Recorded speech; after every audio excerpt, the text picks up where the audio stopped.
I was the mistress of the Grand General's household, once soft-hearted enough to take in an orphaned girl named Xinyu, who had lost both her parents. But who would have thought that she would seize the chance to drug my husband, climb into his bed, and force me to accept her as a concubine? Outraged, I quarreled with my husband.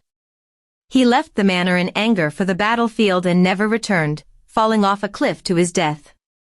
While I drowned in grief and nearly lost the child in my womb, Xinyu schemed to ruin my reputation, turning me into the disgrace of the general's household.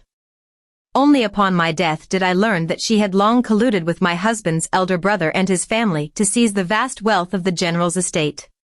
When I opened my eyes again, I was back on the very day she first stepped into our residence. Seeing her coy, smiling face, I couldn't help but mock. "Miss Xin, you are so gentle and youthful, far more so than my husband's elder sister-in-law. I wonder how much his elder brother would adore you if he saw you." When I died, there was still a child in my womb, the firstborn between me and Fei Xiao. The woodshed in the rear courtyard was as cold as ice. I could only clutch my belly tightly. Xinyu, now the favored concubine, came personally to send me off on my final journey. "Madam, be good and finish this cup of poison. You and your child will soon be reunited with the general." She tilted her head, smiling faintly. "Though, I wonder if the general would still wish to see a woman who has lost all her virtue." The 9-looped hairpin on her head swayed lightly, her attire more luxurious than mine ever was, the rightful wife. Everything that once belonged to the Fei household, she had taken. Her eyes brimmed with arrogance and madness, nothing like the fragile orphan I once pitied. In one night, I, the mistress of the Fei household, became a shameless adulteress. Before that, when I heard my husband had been struck by an arrow and died, I was consumed by despair and nearly miscarried. Too weak to stand, I could no longer control the household, all authority fell into Xinyu's hands. But she didn't stop there. She drugged me into unconsciousness, ordered a servant to climb into my bed, then pretended to visit out of concern. When she opened my chamber door, I was lying half-dressed, my undergarments scattered. The servant knelt, weeping, playing out a perfect scene of adultery. Rumors spread swiftly through the manor. The people surrounded the gates, demanding punishment for me, the widow of General Fei, for my supposed infidelity. Voices rose, questioning whether the child I carried was truly Fei Zhao's. Soon after, Xinyu took my place, confined me to the woodshed, and humiliated me to her heart's content. I was born a daughter of the Jiang family, once of ministerial rank. Yet my noble lineage could not save me from disgrace, nor could it rescue a woman accused of unchastity. Xinyu stood at the doorway, smiling triumphantly, like a victorious general surveying her conquest. She had long forgotten who it was that took her in when she had no one else. I struggled to rise, wanting to scream, when suddenly the old back door creaked open, the wormwood pushed aside once more. A woman dressed in lavish silks entered the room. I lifted my head and recognized her. It was my sister-in-law, Lin Yuanni, the one I had always treated with warmth and respect. Her eyes gleamed with smug satisfaction. "Madam Jiang, what a pitiful sight you've become. I've already sent word to the Prime Minister's household that the General's wife took her own life out of shame. Surely, the Prime Minister will no longer acknowledge a daughter who's brought disgrace upon the family." She exchanged a knowing glance with Xinyu, and both of them sneered. I dragged myself closer, desperate for an answer. "So it was you. Why? Why did you destroy me like this? Neither I nor my husband ever wronged you. Back then, when the old General Fei passed away and the household declined, it was my husband who risked his life on the battlefield to earn merit, securing his elder brother Fei Qi a promotion. My husband even asked me to look after his brother's family." Lin Yuanni let out a cold laugh. "Blame yourselves. You offended the third prince. Without concubine Shen's help, things would never have gone so smoothly." Her voice dripped with delight at my suffering. The third prince. So it was because my husband refused to aid him in his fight for the throne that they plotted against us. Pain shot through my chest, my body trembled violently. How foolish I had been, never noticing their collusion. Fools! You think siding with the third prince to destroy the Fey family will earn you favor. You're nothing but pawns. I gasped for breath, my body convulsing. Xinyu signaled to the servants. They seized me, forcing a cup of poisoned wine to my lips. Madam, she said with a cruel smile, I've lessened the dose. I wouldn't want you to die too easily. The poison spread quickly. Blood seeped through my gown, yet death refused to come. As the world dimmed, I thought I saw my husband Fei Xiao, the fallen general, dressed in white, extending his hand toward me. Nan Ji. I've come to take you home. Tears blurred my vision. The steadfast young general before me was no different from the man who once knelt to propose. My lady, are you unwell? Fei Xiao's voice pulled me back from the brink. The pain vanished, the blood was gone. Memories from my past life surged into my mind like a tide. I instinctively touched my belly, but it was flat. Heaven had granted me another chance. I was back to the day Xinyu first entered the general's manor. When I opened my eyes, a young woman stood before me in pale green robes. Her hair was bare of ornaments, simple and unadorned, yet her refined features drew the eye. She bowed respectfully. But all I could see was the vicious face she would later reveal. Perhaps I stayed silent too long, for Fei Xiao gently nudged my shoulder. My lady, you look pale today. Did you not sleep well last night? Only then did I notice him sitting beside me, his gaze laced with concern.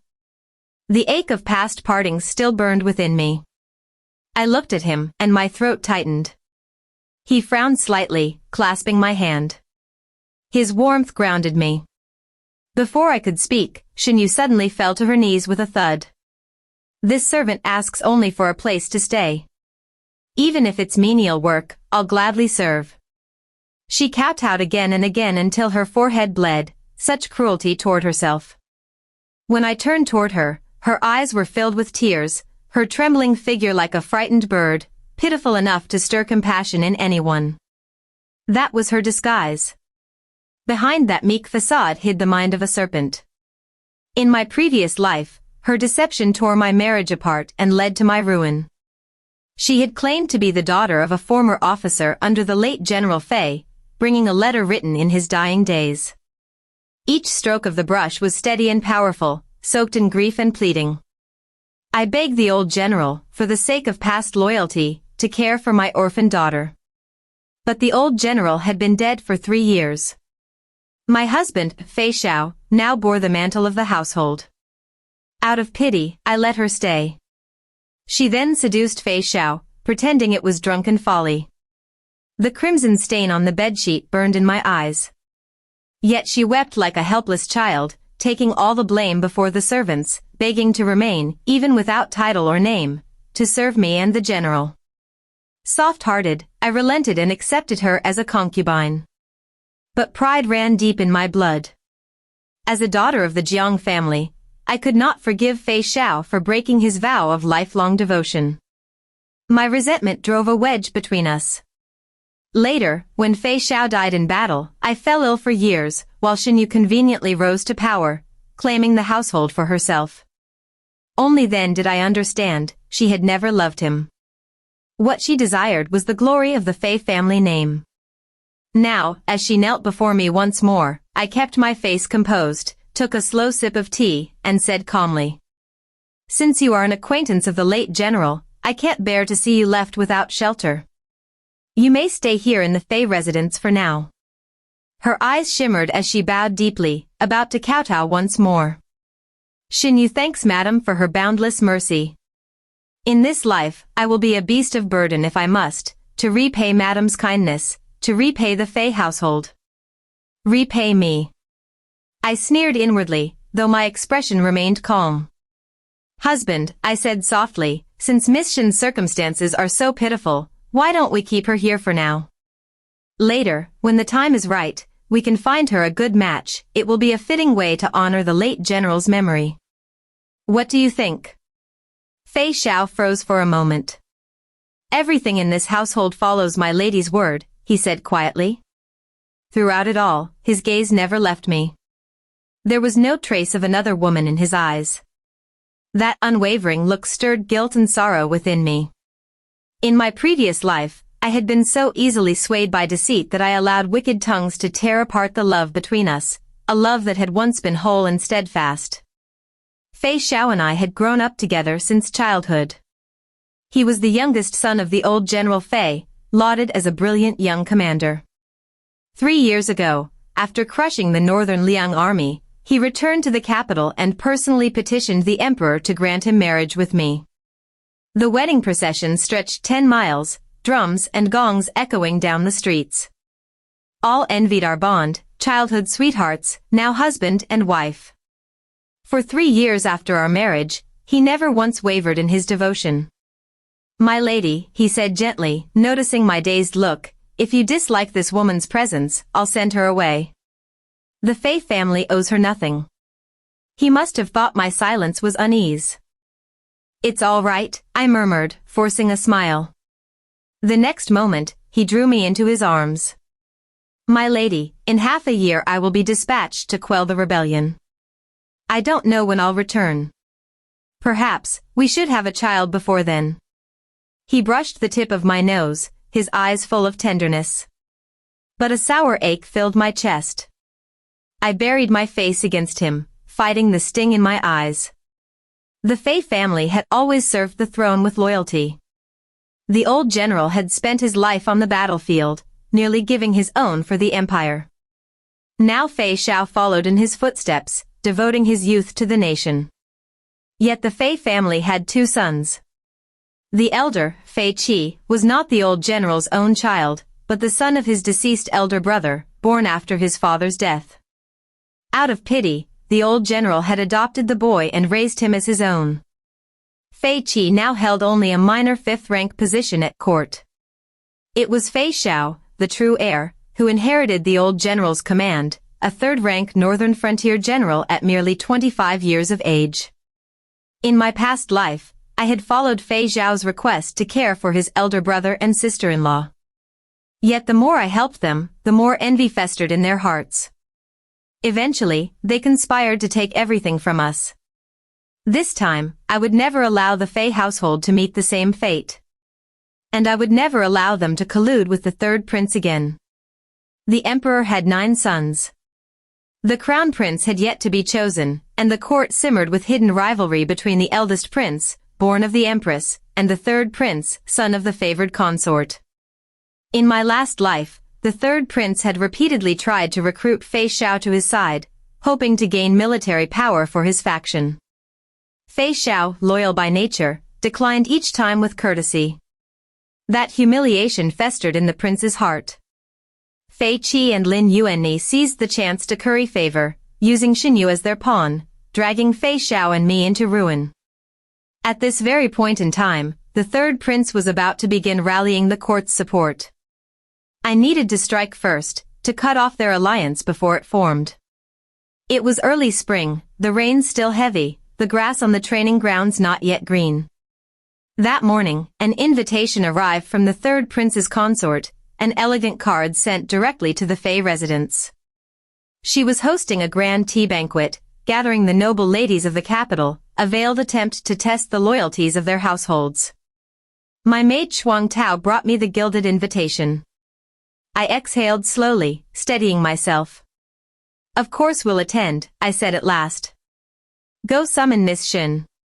When Xinyu arrived, she wore a pale blue gown with a single white jade hairpin. Simple yet carefully chosen, she had taste, I would give her that.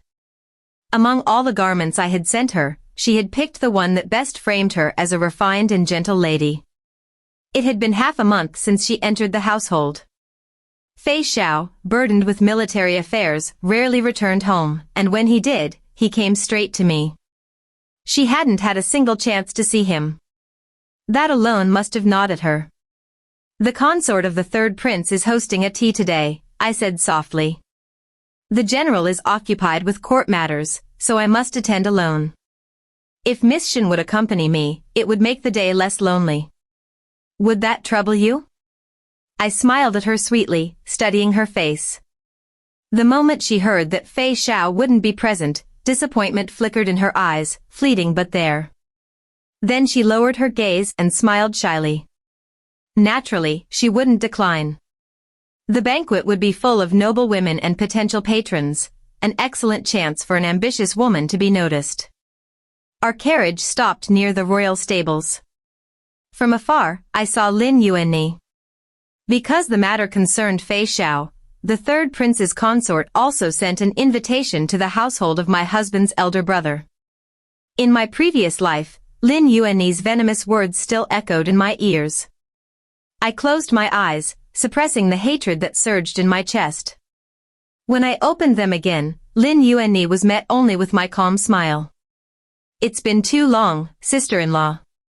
You look even more radiant than before.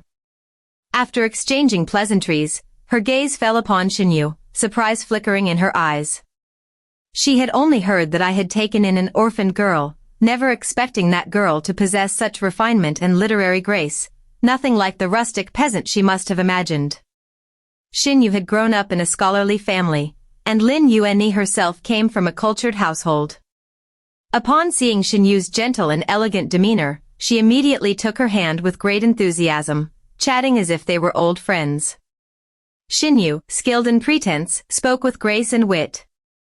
Before long, Lin Yuanni was laughing freely, her eyes filled with admiration. Watching them get along so easily, I silently thought, my setup was not in vain. Miss Shin's temperament is truly delightful, I said sweetly, my tone soft as water, appearing every bit the kind mistress who regarded her like a younger sister. But then Lin Yuanni's tone shifted, her smile edged with calculation. Tell me, Miss Shin, are you married? I feigned surprise, quickly cutting her off. Sister-in-law, don't tease. Miss Shin hasn't found a home yet. Xinyu lowered her head, a faint blush coloring her cheeks. Every movement, every shy glance, radiated the modest charm of a virtuous maiden. My father was ill, she murmured gently. I bore all the burdens at home and forgot my own matters. Years passed, and before I knew it, I became an old maid. My family is small and poor, how could I dare to dream of anything else? She was 25, 2 years older than me, yet looked as young as a girl of 18. Lin Yuanni nodded, her expression laced with probing curiosity. And how do you find life in the general's manor? The general and madam have treated me with the greatest kindness, Xinyu replied softly. I have nothing with which to repay their grace. Her manners and speech were impeccable, refined as any noble lady's. None would ever suspect she came from a humble background. A subtle shift crossed Lin Yuanni's face, her gaze swept up and down Xinyu with open appraisal. A woman as accomplished as Miss Shin need not worry about marriage, even after some delay. The general's wife is virtuous and generous, surely she'll favor a lady as well-mannered as you. A beautiful woman residing in a household with no concubines, Lin Yuanni's scheming mind was easy to read. How unfortunate for her that I had already chosen a suitor for Xinyu, none other than her own husband, Fei Qi. I could hardly wait for the day she realized what sort of woman she had so warmly welcomed. After all, Xinyu was far from innocent. She was far more dangerous than anyone suspected. After my rebirth, I sent people to Yenzhou, her so-called hometown, to uncover the truth. What they found was enlightening. Xinyu had been married before. More than once. The Xin family of Yenzhou had once been wealthy, but later fell into ruin. The noble daughter became the subject of ridicule and gossip. Eventually, a rich landowner took a liking to her and demanded her as a concubine. Beautiful and pliant, she soon conceived a child. But the man's wife was cruel and jealous, unable to bear the sight of a younger woman using beauty to steal her husband's affection. She forced Xinyu to drink abortive medicine, stripping her of the child and any hope of securing her position, then cast her out.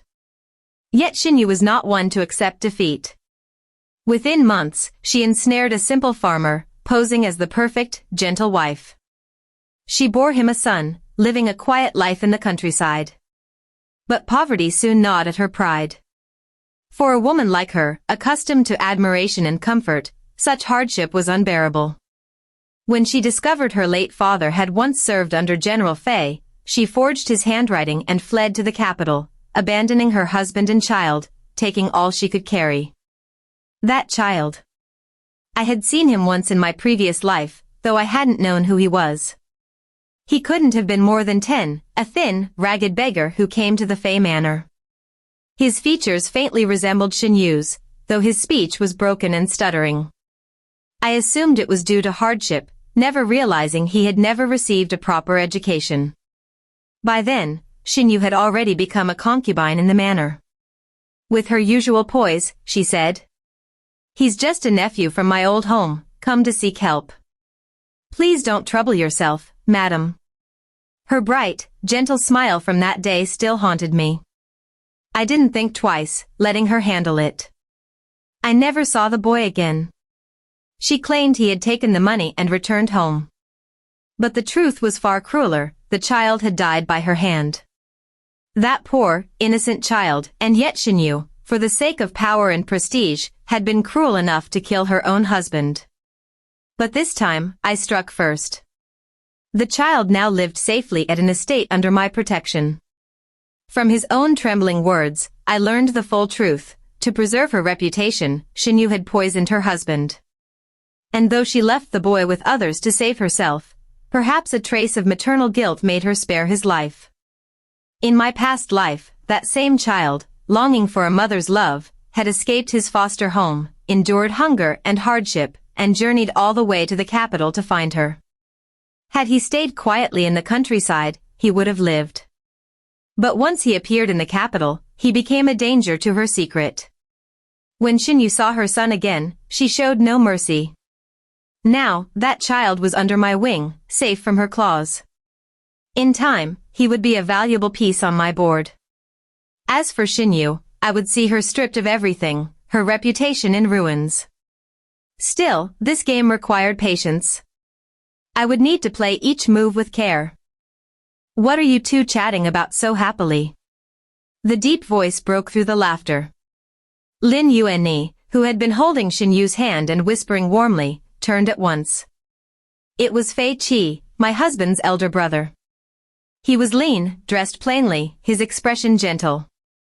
Though already past 30, there remained a trace of youthful grace in his features.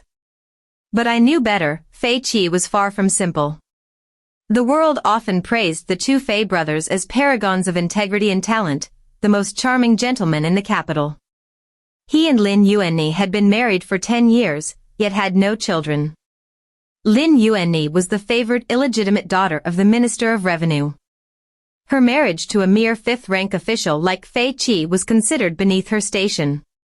But at a spring banquet years ago, she had fallen for his scholarly poise, the bright eyes, the fine brows, the quiet refinement of a noble son. Ignoring all objections, she insisted on marrying him. For 10 years, she had ruled his household, ensuring no concubine ever entered. Though she was the official wife, Lin Yuanni resembled Xinyu in one way, both knew how to use fragility to command others' hearts. Fei Qi seemed content, never blaming her for their childlessness. On the contrary, he admired her for managing their household so diligently. Outwardly, he was a modest scholar, but neither of them were innocent.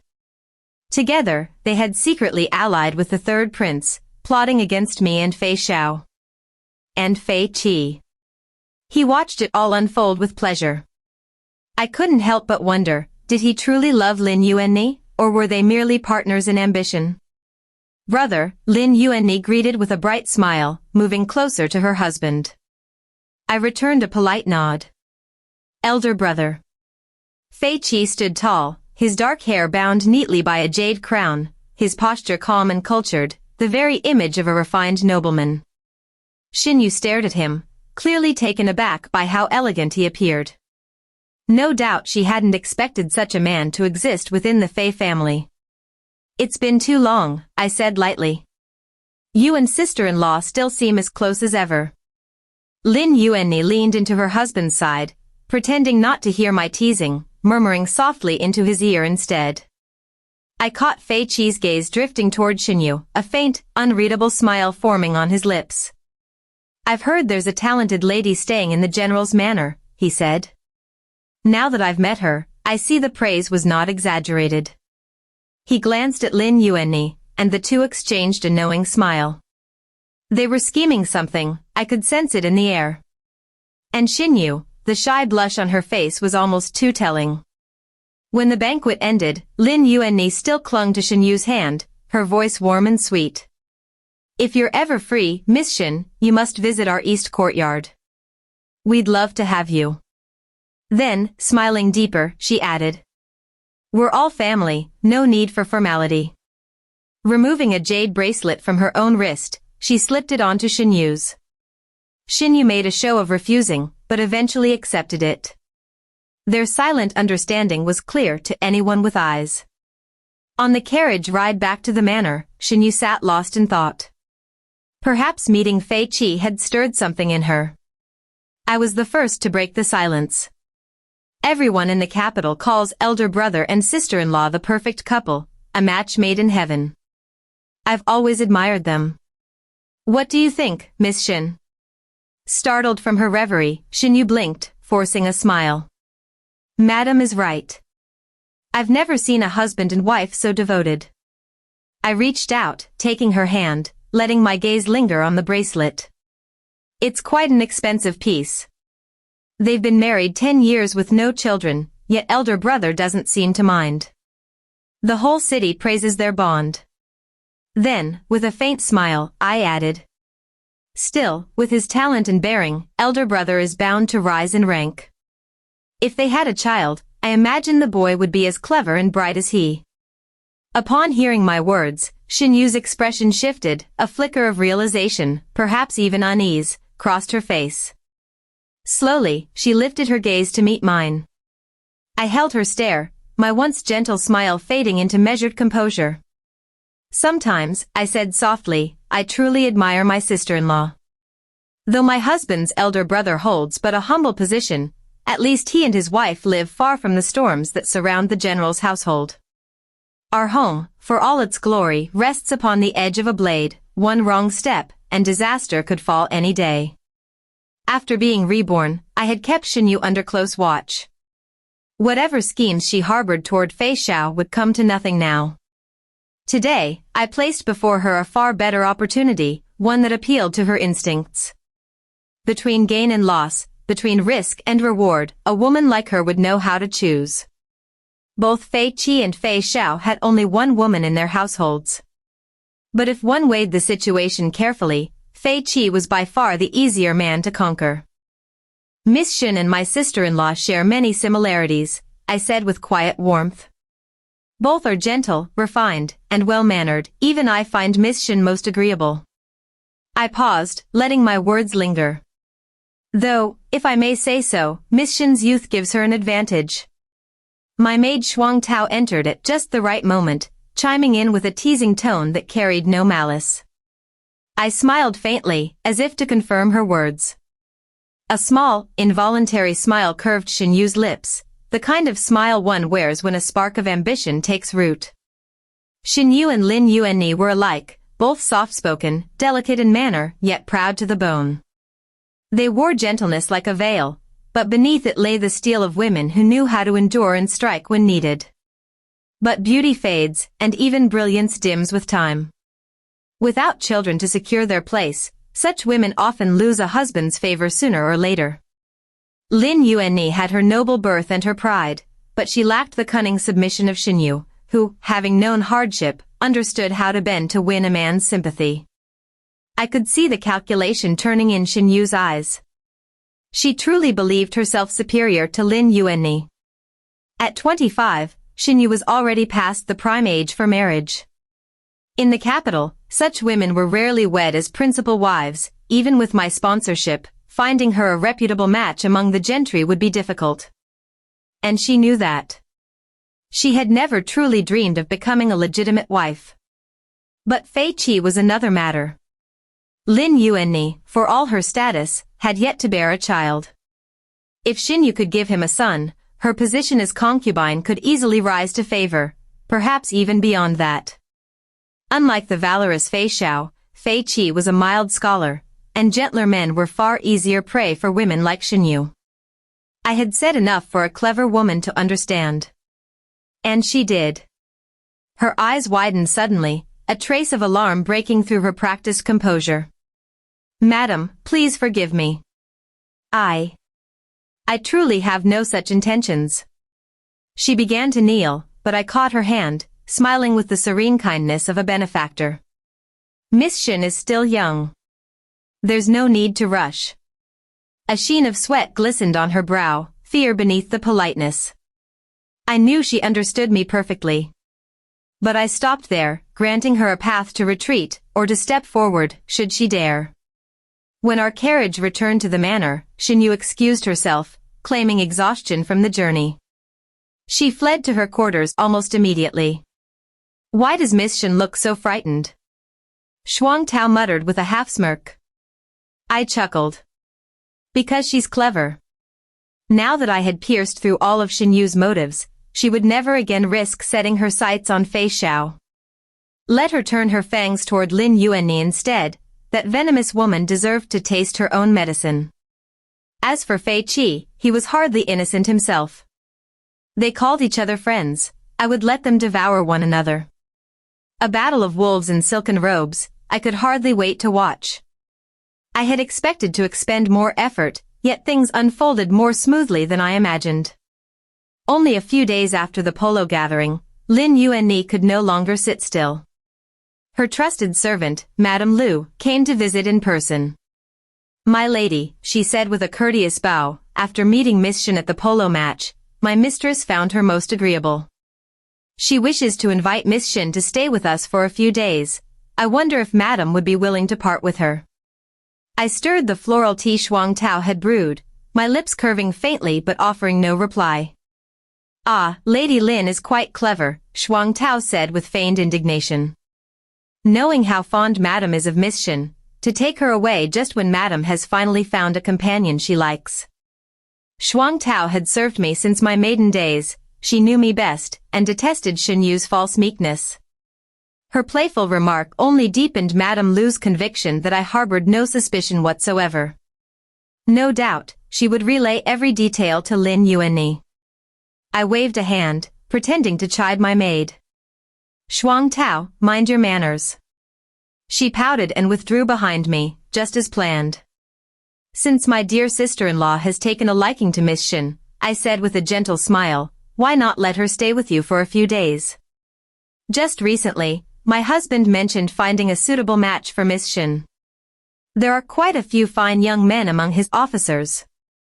At this, Madame Lu, my old attendant, hesitated. A flicker of unease crossed her face before she forced a polite smile. "Madame truly has Miss Shin's best interests at heart. But matters of marriage should not be rushed." I smiled faintly. Indeed. In my previous life, Lin Yuanni had invited Xinyu under the guise of literary discussion. It must have been during that time that she hinted and schemed, planting the seeds of betrayal. My carelessness back then had given them their chance. Before leaving, Xinyu approached me demurely to seek my permission, her posture humble and flawless, no one could find fault in her manner. Madame Lu saw it too, nodding approvingly. To her, Xinyu was but a frail, harmless woman. But this time, Lin Yuanni would never foresee that the trap she set for others would one day destroy her instead. "Shuang Tao," I said softly, "Miss Shin is a sensible girl. Go and assist her, won't you?" My maid bowed her head, understanding my true intent before stepping out. Xinyu had already taken the bait, her gaze often lingered on my husband's elder brother. It was time to nudge her further. Through Shuang Tao, I had discreetly revealed Fei Qi's personal preferences, his fondness for gentle women, his taste in poetry, the way he admired virtue on the surface but desired submission in private. Xinyu accepted every word eagerly, her eyes lighting with restrained excitement. The rest, I would leave to fate. "Xinyu, don't disappoint me, asterisk." But that was only my opening move. My vengeance stretched far beyond Xinyu and Lin Yuanni. There was another person I needed to meet. Madam, Shuang Tao reported softly, your letter has been delivered. The person you sought agrees to meet, at the Jade Spring Tavern in the Eastern Quarter. I nodded, sliding a jade hairpin into my hair. The Jade Spring Tavern was famed for its wine. Even before stepping inside, the rich fragrance of liquor filled the air. A servant led me to a private room where someone had long been waiting. He was a young man in his 20s, draped in black robes that exuded quiet nobility. His gaze carried a mocking glint as it swept over me. A faint, cold smile touched his lips, the kind that could freeze the soul. He was the first prince, heaven's favored son, born to power and privilege. I've been waiting quite some time, Madame Fei, he said lazily. I expected General Fei to accompany you. To come alone, your courage is impressive. The first prince was the emperor's eldest son and the empress's only child. His maternal grandfather was a revered minister who had served 3 reigns, and the prince himself had once been closest to the position of crown prince. But the emperor, wary of the empress's growing influence and captivated by his favored concubine, had turned his favor toward the third prince. In my previous life, that shift in favor had begun with a scandal, one carefully engineered by the third prince and the imperial consort. A maid within the empress's quarters was bribed to hide cursed talismans meant to harm the emperor. When they were discovered, the emperor's suspicion ignited. The empress, proud and unyielding, refused to beg forgiveness. She was confined to her chambers. Later, Fei Xiao told me that the empress, broken by fear and despair, fell gravely ill and died behind palace walls, wasted, humiliated, and forgotten. It was almost certain the imperial consort had arranged her end. The first prince, devoted to his mother, tried to defend her but only fueled the emperor's distrust. Seen as ambitious, he was stripped of power and banished to his fief, forbidden to return to the capital without imperial summons.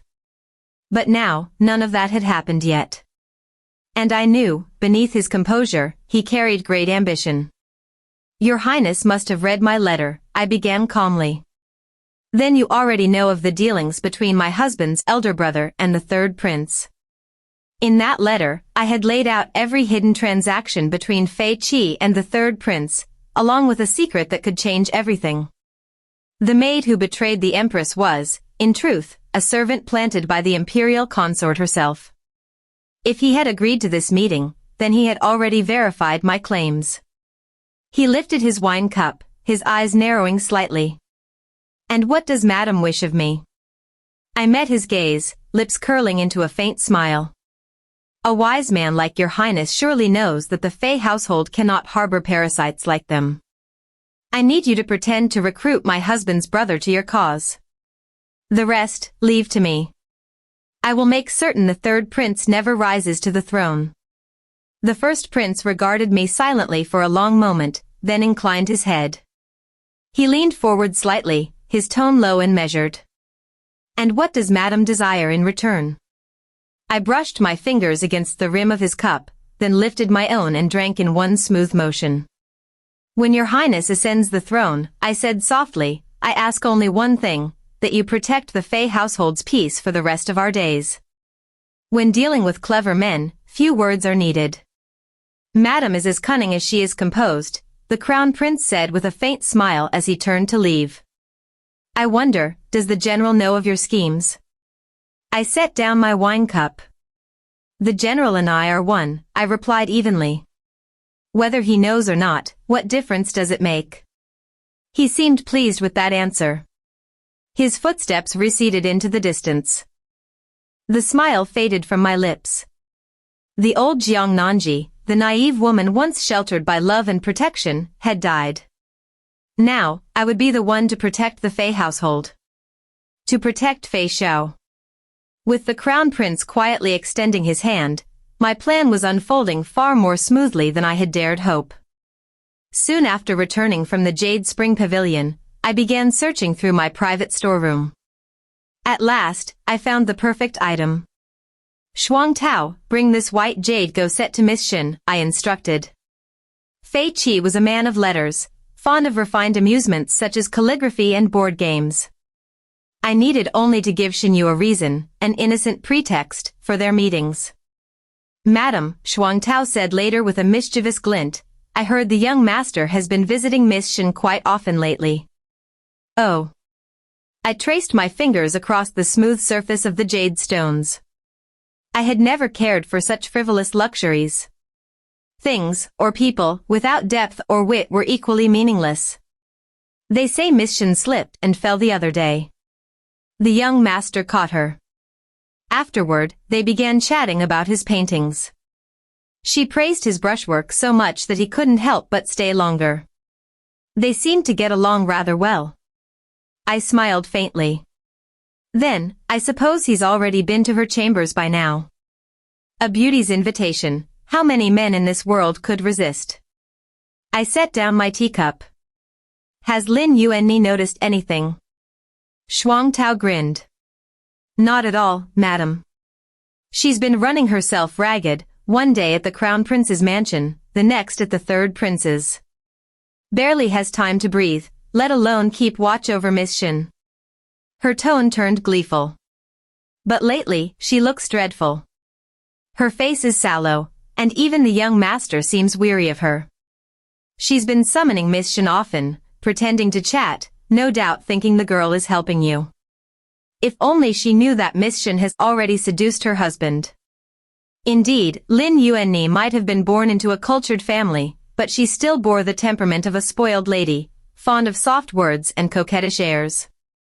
Once, that gentle affectation had delighted Fei Qi. But now, with Xinyu playing the devoted confidant, and Lin Yuanni too preoccupied with her social climbing, how could her husband not drift away? Love turned to weariness, and disgust followed swiftly after. The crown prince was truly shrewd.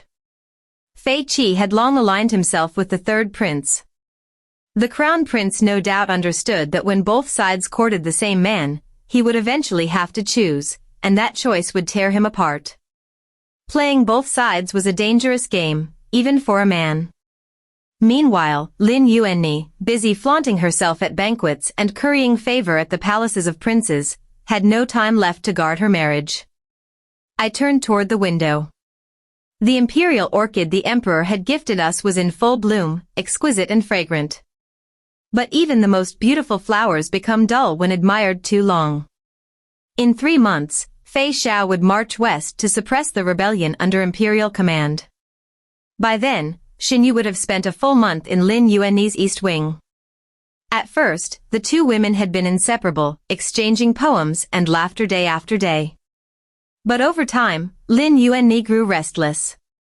Her tone turned curt, hinting that Xinyu should spend more time attending to me instead. Of course, Xinyu had already ensnared Fei Qi.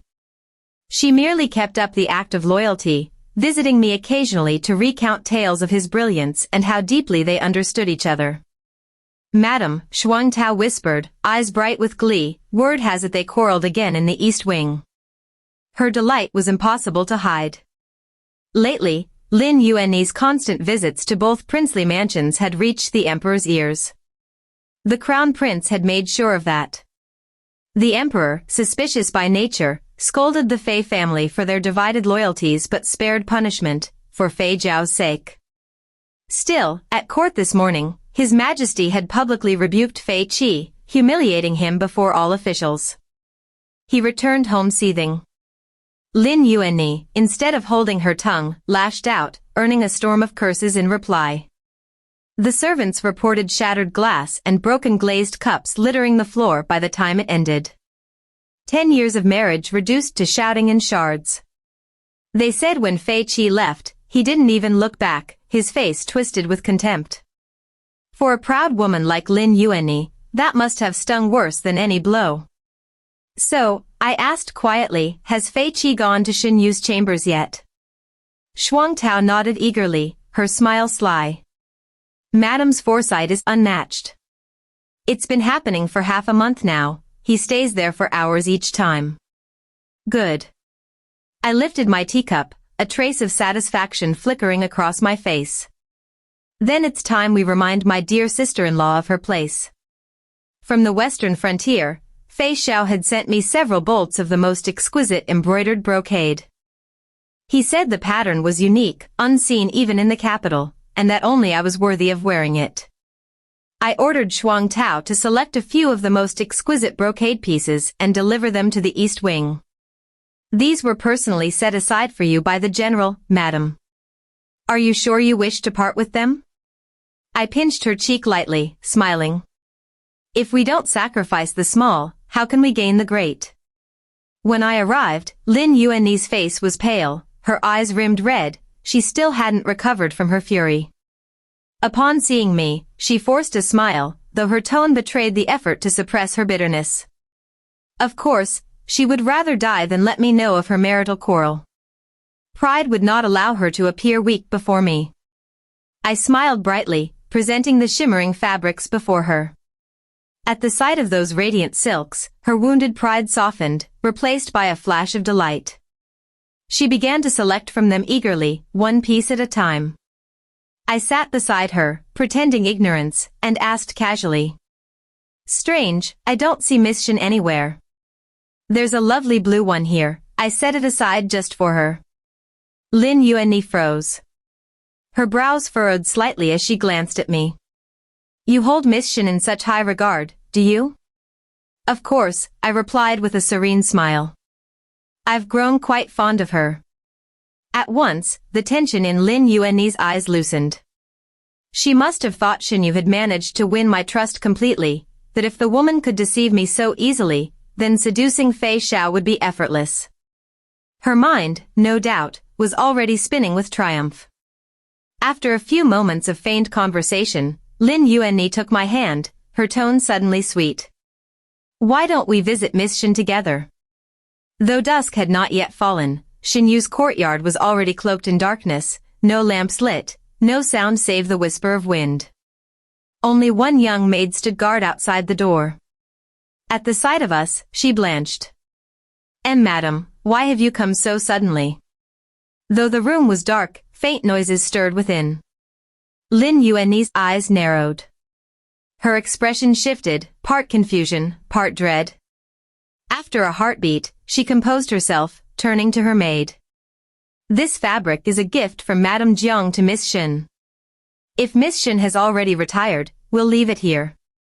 She clearly intended to leave quickly, no doubt unwilling to anger the woman she still intended to use. This orchid pot looks familiar, I remarked softly, feigning curiosity. Sister-in-law must truly cherish Miss Shen to even gift her something so precious. Her steps faltered. That orchid had been a royal gift from the emperor to Fei Qi, presented through Fei Xiao. It had always been displayed in Lin Yuanni's courtyard. Now, seeing it here, brazenly placed outside Xinyu's window, its meaning was unmistakable. Lin Yuanni's expression darkened, her voice trembling with cold rage. Open the door. The little maid panicked. Madam, please, you mustn't. Impudent wretch. You dare defy me. With a sharp kick, Lin Yuanni sent the girl sprawling. Fury twisted her face as her hatred finally boiled over. I stood silently beside her, watching the anger flare in her eyes, the way her composure fractured, and I felt a quiet satisfaction bloom within me. Open it. She roared. None of the servants dared move. Impatient, she seized the latch herself. As mistress of the house, none dared restrain her. With a few swift motions, she forced the door open. Lin Yuanni rushed inside, I followed close behind. Before stepping through, I leaned toward Shuang Tao and whispered. Go fetch the general. Quickly. Inside, the air was thick with heat and perfume. The brazier burned bright, garments lay strewn across the floor. Through the gauzy curtains, two shadowed figures entwined on the bed.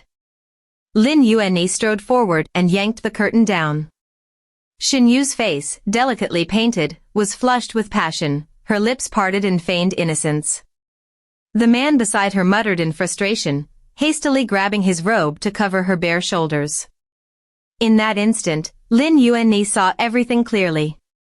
On the bed lay Fei Qi, her husband, and Xinyu. Their bodies pressed close, their gazes filled with mutual affection. The sight was obscene. Lin Yuanni shut her eyes, fighting back the tears burning behind her lashes. Shameless dogs. Have you no decency left? Her voice cracked with fury, echoing through the room. The servants fell to their knees, trembling. Then she lunged. Her face contorted with rage as she shoved Fei Qi aside and struck Xinyu hard across the cheek. The woman fell from the bed, clutching her face, eyes brimming with tears. Madam. Lin Yuanni no longer cared for grace or composure. She grabbed Xinyu by the hair, spitting curses between gasps of rage. You vile wench. How dare you touch what's mine? I'll kill you, you shameless whore. Lin Yuanni lost all sense of composure. Her hair had come undone, her jeweled pins falling one by one as she clawed and struck at Xinyu in a frenzy. Seeing her wife's madness, Fei Qi rushed forward to pull her away. But Lin Yuanni, blinded by rage, lashed out wildly. Her sharp nails raked across his cheek, leaving a deep red gash that bled instantly. He winced in pain, his face dark as thunder. Enough. He roared. How long are you going to keep disgracing yourself? Look at you, nothing but a shrew. Lin Yuanni froze. She turned toward him, disbelief clouding her tear-filled eyes. The man before her, her husband of 10 years, looked like a stranger. The scandal was humiliating enough. Worse still, Xinyu was the woman I had brought into the manor, which made the matter appear as though it stemmed from my own negligence. When Fei Xiao heard the news, he came at once. My lady, the night air is cold. You'll catch a chill. He draped a fox fur cloak over my shoulders, then took his seat beside me. Across from us, Fei Qi sat drinking hot tea, his expression calm, showing not a trace of shame. It's all my fault. Xinyu's voice trembled with sobs as she knelt pitifully before us. Please don't blame madam. I seduced the young master. If madam cannot forgive me, I'll atone with my life. She rose unsteadily, aiming to dash her head against a pillar. Her frail body collapsed before she even reached it, sobbing helplessly on the floor, so delicate, so tragic, that Fei Qi's heart immediately softened. He rushed forward to lift her up. Compared to Lin Yuanni's shrieking fury, Xinyu's trembling meekness made her seem all the more pitiable. The floor was littered with broken porcelain. Lin Yuanni had already thrown a tantrum before our arrival. Slut. Stop pretending. Who are you trying to fool? She flung a teacup. Scalding water splashed across Xinyu's cheek. Once, Lin Yuanni had prided herself on her gentle manners. Now, she was nothing but a raving madwoman. Enough. Fei Qi shouted. You've been married to me for 10 years and still haven't given me a son. And now you dare act jealous like this. I could cast you aside right now. Infertility, her lifelong wound, was a blade straight to Lin Yuanni's heart. The mention of divorce drained the color from her face. Elder brother, I interjected softly, pretending to mediate, this is your doing. If you wanted to take a concubine, why not tell your wife honestly? Must you deceive her like this? Surely you can see how this looks. I sighed. Anyone with eyes can see what's going on today. Why blame sister-in-law? Sensing the tension, Xinyu immediately seized the moment. Please, let me leave, she murmured tearfully. It's all my fault. I've wronged the madam who treated me with kindness. Feigning self-sacrifice, she began to rise, but Fei Qi caught her hand. Leave. Why should you? You've done nothing wrong. He said heatedly. It's she who should go. He pointed at Lin Yuanni, his voice trembling with anger, all traces of scholarly restraint gone. Lin Yuanni snapped, her face pale with fury. Fine then. I slaved for you for years, and this is how you repay me, by betraying me with a harlot. You talk about love and devotion. What a fool I've been to believe you. Her voice cracked, but her eyes burned. Divorce me. You don't have the right. I'll leave you first. That very night, Lin Yuanni returned to her father's estate. In a fit of rage, Fei Qi announced publicly that he would divorce Lin Yuanni and marry Xinyu as his principal wife. The insult was unbearable. When she left, Lin Yuanni took every valuable gift her family had once brought as dowry. Fei Qi, though a fifth-rank official, had never been wealthy. Much of his livelihood came from Fei Zhao's quiet financial support. But since my rebirth, I had long cut off that generosity. Unable to bear the humiliation of begging her brother-in-law, Lin Yuanni had relied on her natal family instead. Now that she'd stormed out, Fei Qi truly began to panic. "Jealous woman!" he shouted to the servants. "She dares defy me like this, I'll divorce her for real." His usual composed demeanor had vanished completely, leaving behind only spite and desperation. Lin Yuanni, no less furious, fired back. "Without my family's help, let's see how you'll afford to marry your precious whore." Their shouting filled the corridors, echoing through every room. By the next morning, the entire Fei household knew. By nightfall, so did the whole capital.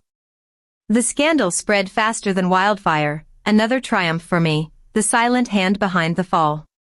A corrupt official making such a public spectacle of himself, I wondered if the third prince still dared to scheme with Fei Qi after this. Most likely, he was now scrambling to sever all ties.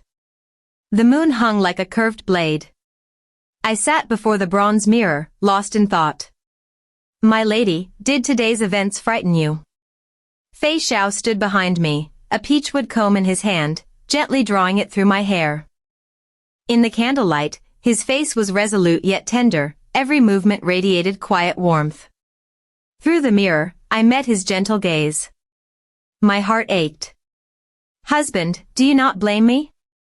I was the one who kept Xinyu here. Now, because of her, your brother." I paused, turning slightly to look at him. He lifted a strand of my hair, brushed it against his lips, and smiled faintly, his eyes full of affection. "My brother brought this upon himself.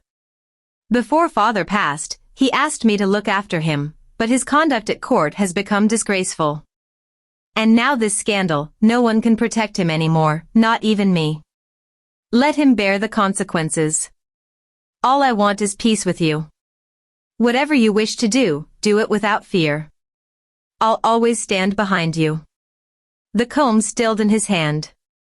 I leaned into his chest, speechless, a lump rising in my throat. When my thoughts finally cleared, I knew what had to come next. Xinyu was lost in her bliss, certain that she would soon become the legitimate wife. I thought it was time to give her a gift worthy of her ambition. At an estate outside the capital, the steward led a timid boy before me. Not long after Xinyu arrived in the city, I had quietly arranged for her abandoned son to be brought here. That child had witnessed his father's murder, poisoned by the same woman who had given him life. She had stolen every coin the family owned, leaving the boy to wander alone, starving and shunned. He had survived, somehow. Barely 8 years old, yet far more perceptive than most grown men. I had given him a place in the villa, instructing the steward to assign him light work, enough to feed himself, to preserve his dignity. His name was Juer. Perhaps he already sensed the truth, for the moment he saw me, he fell to his knees.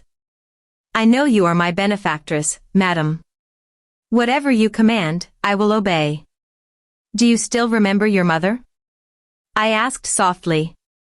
The instant I spoke Xinyu's name, his eyes blazed with hatred. His small hands clenched into fists so tight that his nails drew blood. He had long since understood what kind of monster his mother was. Helping him take revenge would be the same as avenging myself. I leaned down, whispered a few words into his ear. The boy nodded, comprehension dawning in his dark eyes. Then he kowtowed 3 times, his forehead striking the floor. "If, after this," I said, "you wish to remain in the capital and make a life for yourself, return here. You will always have a home." He did not lift his head, but I noticed the faint shimmer of tears pooling beneath him. 3 days later, the capital was in an uproar. My proud sister-in-law, Lin Yuanni, appeared at the magistrate's court, demanding justice, not for herself, but for the child kneeling beside her. That boy was Xinyu's own flesh and blood. Following my plan, Zhuer had gone to the Lin residence. He had knelt at the gates for hours, begging to see her. A child, after all, arouses no suspicion. His small face, streaked with tears and dirt, his trembling voice full of despair, anyone who saw him would have felt their heart twist. He told a pitiful tale, that after searching endlessly, he had finally found his mother, only for her to reject him, to drive him away. In desperation, he sought out Lin Yuanni, begging her to seek justice on his behalf. It didn't take long for Lin Yuanni to piece things together. At first, she was horrified by Xinyu's cruelty, repulsed, even frightened. But when Lin Yuanni finished listening, she suddenly burst into laughter. That heartless fool deserves it. To throw away a proper wife for a filthy, conniving harlot, and even dream of making her his lawful wife. How ridiculous. If he can betray me, then he has no right to complain when I turn on him. These were the words reported by the informant I had placed in the Lin residence. A pity I wasn't there to see it myself. I would have loved to witness my sister-in-law's face at that moment. Lin Yuanni was not an easy woman to provoke, she never forgot an insult. Humiliated so publicly by Fei Qi, she would stop at nothing to destroy him, even if it meant her own reputation in ruins. Soon, all of the capital was buzzing with the scandal.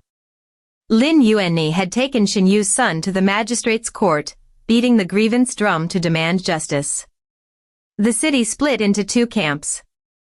One mocked Lin Yuanni as a jealous wife, barren after 10 years of marriage, refusing to let her husband take a concubine, dooming the Fei lineage. To them, Fei Qi's desire to divorce her was only natural. The other derided Fei Qi, a man who abandoned a virtuous wife for a scheming woman, only to reap shame and ruin. Before making her move, Lin Yuanni had deliberately sent word to her husband. When he learned what she'd done, Fei Qi was livid. His breath caught in his chest, a fit of coughing racked his body, and he stormed out, intent on confronting Xinyu. But gossip had already spread too far. Every whisper stripped him of another shred of dignity. Before he reached her quarters, blood filled his mouth. He collapsed on the spot. Still unsatisfied, Lin Yuanni made sure the rumors spread further, painting him as a disloyal man, a hypocrite who had defiled his marriage behind her back. When he awoke, Fei Qi raged, demanding Xinyu's head. But Xinyu was no fool. She had already fled. Now she knelt before me, tears streaming down her face like petals in the rain. "Madam, it wasn't of my will. The elder master was drunk. I dared not resist. Now everything has gone wrong, and Lady Lin despises me. She even dares to strike the grievance drum. Please, you must believe me." Her words trembled with pitiful indignation. Her eyes were pools of grievance, as though she were the one who had been wronged. But she knew very well the truth of it all. I sipped my tea calmly, saying nothing. For a moment she blinked in confusion, then comprehension flickered in her gaze. The mask slipped. The sweetness vanished from her face, replaced by a chilling sharpness. She stepped closer until her breath brushed my cheek, her voice low and venomous. "Don't pretend innocence, madam. If it weren't for you, I wouldn't be in this mess. If I tell Lady Lin that it was you who instructed me to seduce Fei Qi, I wonder." She let the sentence hang, her dark eyes locking onto mine, gleaming with threat. I had to admit, Xinyu was clever. Even cornered, she still dared to threaten me. I set down my cup, meeting her gaze evenly. "What is it you want?" "Not much," she said with a trembling smile. "Gold, jewels, enough to leave the capital safely. If you grant me that, I'll keep your secret forever. But if you push me too far, I can't promise what I might do." A laugh escaped me before I could stop it. At last, she had dropped the act. Her words were sharp now, and exactly what I'd been waiting for. "Very well," I said. You're right, there are too many rumors now. I'll arrange for you to stay safely at an inn. My people will protect you until you leave. But as for what you've promised.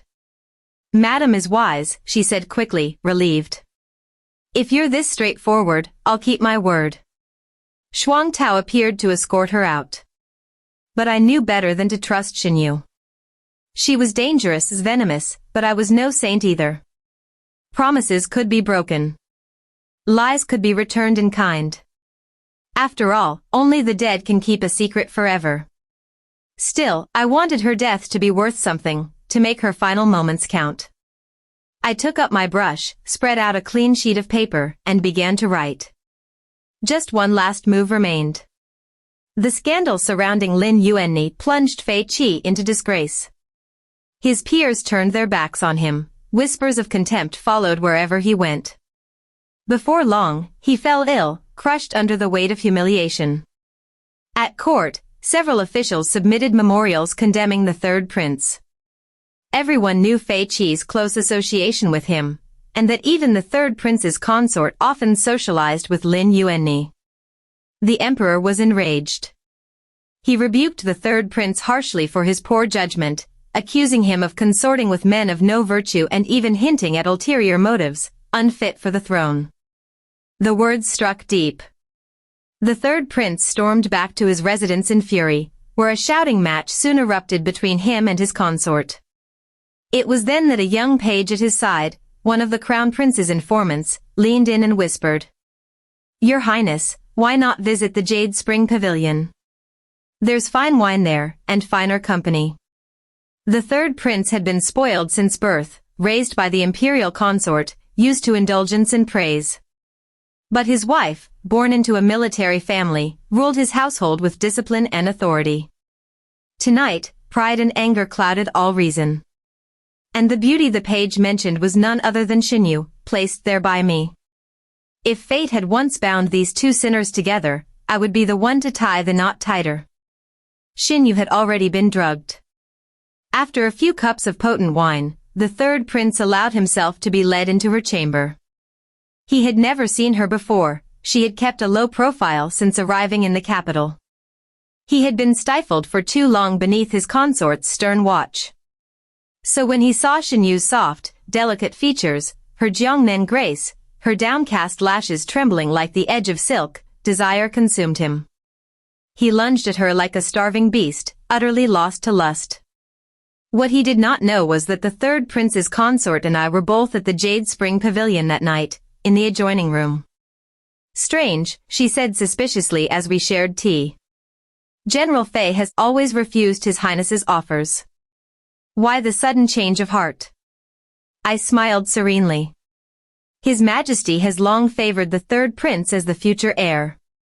Though he may be rebuked now, his power cannot be underestimated. Our family cannot remain neutral forever, better to take the initiative and find a reliable ally. My husband is an upright man, there are matters he cannot discuss openly. So he sent me to speak with your Highness instead." A flicker of triumph lit her eyes. She tried to conceal it, but the upward curl of her lips betrayed her satisfaction. Just as she was about to speak again, a commotion erupted from the next room. Her attendant burst in, face pale. "Insolent!" The consort snapped. "Can you not see we are in the midst of important matters?" The maid darted me a quick glance, then whispered urgently into her mistress's ear. The third prince's consort froze. Her complexion turned ashen. She looked at me once, sharp, wordless, and rushed out of the room. The crown prince's men had done their work well. I sat back, unhurried, and poured myself another cup of tea. The water had boiled, the play was ready to begin. Moments later, a cry of fury split the air. "How dare you? You dare lay hands on me?" I rose, walked to the doorway, and watched coldly as chaos unfolded. The third prince's consort had seized a candlestick, chasing her husband through the corridor. The entire Jade Spring Pavilion was in uproar, startled courtiers and nobles peeked from behind curtains. Some recognized the third prince's page instantly. So this is where you've been hiding? She shouted, striking him across the face. You betray me, S. The man who plotted with me to seize the throne, sneaking away to roll in filth like this. She turned toward the bed, and the sight awaiting her made her shriek. Shen Yu. At once, her rage ignited like oil on flame. A daughter of a military clan, she had devoted her entire household to the third prince's cause, guarding his reputation, securing his alliances. Yet here he was, tangled with a common slut. Murderous fury twisted her face. She no longer cared about appearances, propriety, or consequence. Meanwhile, Xinyu lay motionless, still deep in the drugged haze, the very same concoction she had once used to paralyze me. I made a subtle gesture toward the young page. He caught my meaning immediately and slipped out into the night. The servant boy crept silently behind the third prince's consort. When the moment came, he struck, a sudden, hard shove. The consort lost her balance, clutching the heavy candlestick as she fell toward the third prince. She didn't realize that the candle holder's base was forged in the shape of a sharpened spear point. Ah! A shrill scream tore through the chamber. Chaos erupted. In the confusion, the little attendant slipped away unnoticed. I arrived deliberately late. By the time I entered, the third prince was sprawled on the floor, lifeless, a trail of blood spreading beneath him. The candle remained embedded in his chest, still burning faintly. His eyes dulled slowly, fading like dying embers, and then he collapsed completely, a puppet with its strings cut. A fitting end. To die by the hands of his own wife was mercy enough for the sins he bore. The third prince's consort sat frozen, lips trembling, unable to speak. When the imperial consort arrived with her guards, she found her son's corpse and his wife still kneeling beside him, staring blankly at the blood-soaked floor. No tears came. Only silence. How convenient, Xinyu regained consciousness just then. The consort had already learned of the scandal from her spies. The moment she saw Xinyu, her fury exploded. The maids dragged Xinyu down and slapped her dozens of times on the spot. By the time they tied her up and hauled her away, half her face was swollen beyond recognition. Terrified, she tried to speak, but her lips were split and swollen. No one listened anyway. Who would believe the words of a woman as vile as her? No one cared. That day, I too paid a visit to the Jade Spring Pavilion. The third prince's consort had wanted a secret audience. Naturally, she hadn't told anyone she planned to meet me. Now that her husband lay dead, the palace was filled with whispers. Every tale that reached my ears was more delicious than the last. The consort wept blood for her lost son, yet her rage still burned unchecked. They say, Shuang Tao reported with disgust, that her grace threw Miss Shen into a cattle pen, and mixed powder into the feed. When the beasts go mad, they gore anything that moves. No one knows if she's still alive. I set down my teacup, smiling faintly. The palace never lacks for creative punishments. The consort is cruel by nature. Xinyu will not die easily. A quick death would have been too kind for her anyway. As for the third prince's consort, her powerful family had shielded her, but her mind was gone. She babbled nonsense, confined to her chambers, unable to appear before anyone again. Her madness was one less problem for me to worry about. No doubt the crown prince had quietly lent a hand. Lin Yuanni fared no better.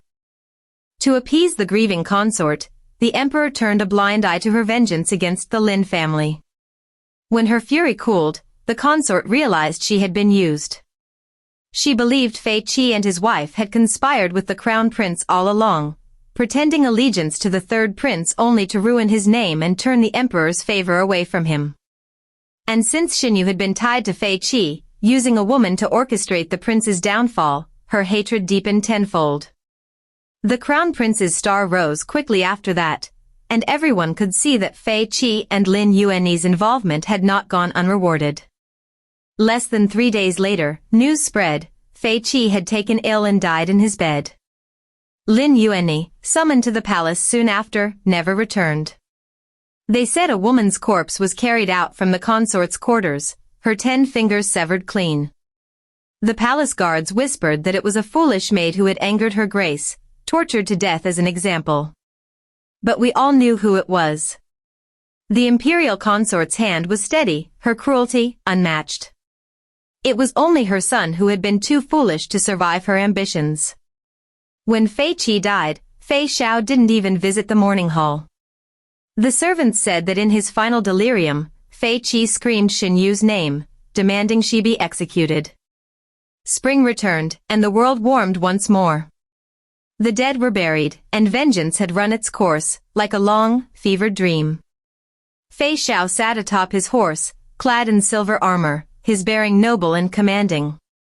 The rising sun cast his figure in gold. I bowed my head, smiling softly.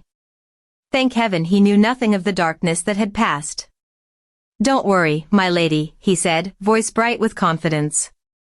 It's only a minor campaign, bandits, nothing more. His eyes, dark and sharp as obsidian, glimmered with mirth. The crown prince rode up beside him, laughing. General Fei truly dotes on his wife. Barely a few days apart, and already he looks as though he can't bear to leave her. Fei Zhao's glare silenced him. The crown prince only chuckled, shaking his head, and spurred his horse forward. Since the death of the third prince, the crown prince's path to the throne had become clear. This campaign would only add to his glory. I rested a hand gently over my abdomen. Husband, I whispered, smiling through tears, go quickly and return soon. Your wife and child will be waiting for you. His expression froze, eyes widening in disbelief. My lady, you. I pressed a finger to his lips, silencing him. Not yet, I said softly. In less than 3 months, you'll see for yourself. But don't speak of it until then. He pulled me close once more, the scent of steel and sandalwood enveloping me. For the first time in 2 lifetimes, I felt truly safe and utterly, finally free. The end.